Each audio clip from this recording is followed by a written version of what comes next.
Well, the Forge World saga continues. We did get a response back. I wish I could show it to you. Really wish I could show it to you, but did a little bit of digging, and information in this email and any attachment is confidential. It's solely for the intended recipients and blah, blah, blah, blah, blah, no disclosure, blah, blah, blah. We will sue you. And you know what? Honestly, I really don't need any of that crap, and I don't need anything as stupid as this jeopardizing the channel. So you guys are just going to have to take my word for their reply at this point. I will not actually be showing their response to me, but I will be paraphrasing. Right? And you guys could take my word for it. I don't really see why anybody would think I would have any reason to be shady about any of this goddamn shit. You guys watch me unbox the damn thing, and you know, clearly I got a broken product. And this isn't something that I typically do either, right? And at the same time, if something awesome happens, like I just shared a video about Saberforge reaching out to me and sending me, like, correcting my order that I pretty much myself messed up, right? And it's just like the difference between a company that's willing to stand by their brand, and then we get stuff like this where this is day 25, yo. This is day 25 that they got a hold of me, and now they're asking me to regurgitate information that I've already given them. That's pretty much what I got today. And it was like some scripted thing. Apparently I have a different handler now. We started with Lucy. Now Beth is responding to me. So we changed handlers because, you know, it's been 25 days.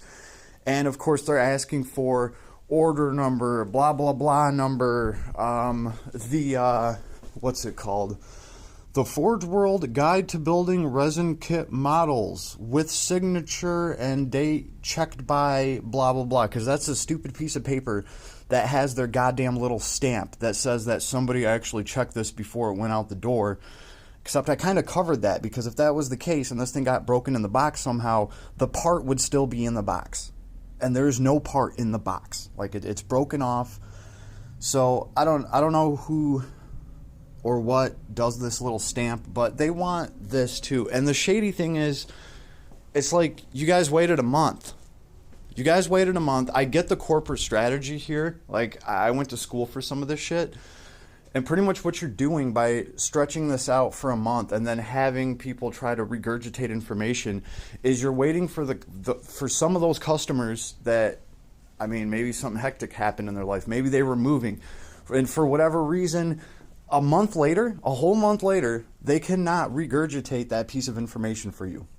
They say, oh, well, here, I have, you know, I have my digital receipt. This is what I paid for it. There's my receipt, and here's a serial number that I have off of it. And they're like, okay, but you didn't send us the Forge World Guide to Building Resin Model Kits, so denied. Like, that it feels like that's what they're doing here. It really does. Why else would this take 25 days? Mind you, a company that was actually, you know, somewhat worried about protecting their brand and image, like Saberforge, they reached out to me, like, not even within 24 hours. I mean within 12 hours. Probably more around like 8. I took a nap. I woke up. I had a notification. Within like 8 hours, they got a hold of me. And guess what? I even told the lady it was probably my fault. Like, I gave them every reason to pull out and be like, oh, okay, well, as long as you're satisfied. And I gave them, they had a high review from me already. It's not like I gave them a 1-star review and then complained about an order that was messed up. Like, my review was like, awesome dice. I ordered, you know, I was being real about it. And they still were like, no, we want to make this right. And they just wanted to confirm I'm at the same address. And guess what? My dice are in the mail right now. They're probably going to show up here any day now. I already know. So that is the difference between a brand that is actually trying to build itself and work on itself. And now, what does this make, like, Forge World and Games Workshop look like?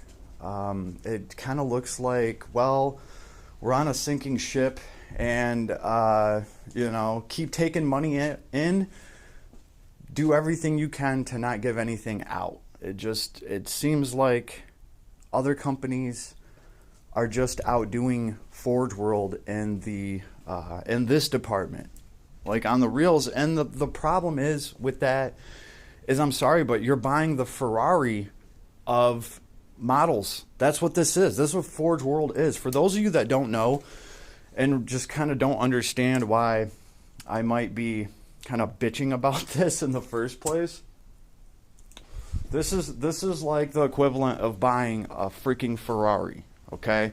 And that's what it is, because for that $20 model, you're paying $150, right? And you're doing that just because the model's badass, for the status, for whatever. And hey, I can appreciate a premium brand.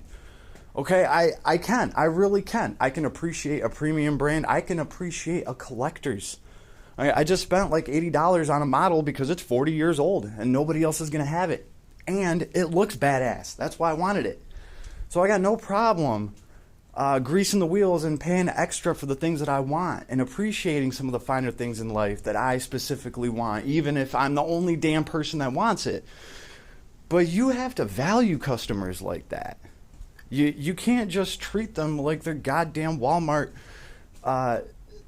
shoppers that are going to be forced to keep buying from you anyway. Because the problem then turns into you forcing people to go out on the black market and look for these models. And then you kind of screw yourself. You shoot yourself in the foot. And it's what it's looking like they're kind of doing. You know, I have been dabbling here and there in different models and getting stuff in. I haven't recorded a bunch of it just because I'm looking at different cameras and camcorders to get right now for the channel, just to show off models, stuff like that. And there was some talks of like some D&D stuff going down on the channel. There's obviously, we're doing like miniatures, 40K. There's all sorts of armies and stuff, and I just kind of been saving it. Like, okay, we'll actually film it in a little bit better detail. So that's kind of, you know, what I've been doing in the background for this channel. So I'm just waiting on that, still trying to pick out which camera that I want. And I'm dealing with this on the side, but I just wanted to keep everybody informed, let y'all know. Yeah, day 25, something like that. They did get back to us, and we're still trying to get this grav tank thing resolved. Let's see what they do, because at this point, I would have had another goddamn grav tank on its way in the mail for you already. I wouldn't have given you time to even make a recording of anything but how awesome my customer service is, because you did pay for the Ferrari of models and you're getting it, right? Because for the, you know, 900% inflation, or probably 1100% inflation that they're putting on that product, they can afford to make 2 or 3 of them and send them to me and still probably make a $10 profit. And instead, I'm getting put through a process like this that really, really looks bad. So, I mean, I can't call it yet. I don't know how this is going to come out. I really don't. But all I can tell you is, if it was my business, if it was me, and I was talking to one of these clients that are actually buying these things, a client that I value, I would already have another one in the mail. Especially if I was still going to make money. And the fact is, they can still make money. They can send me another grav tank right now and still come out like $50 a head. And, well, that's obviously not happening because it's day 25. So it's not looking good, but we'll see how it turns out. Later, everybody.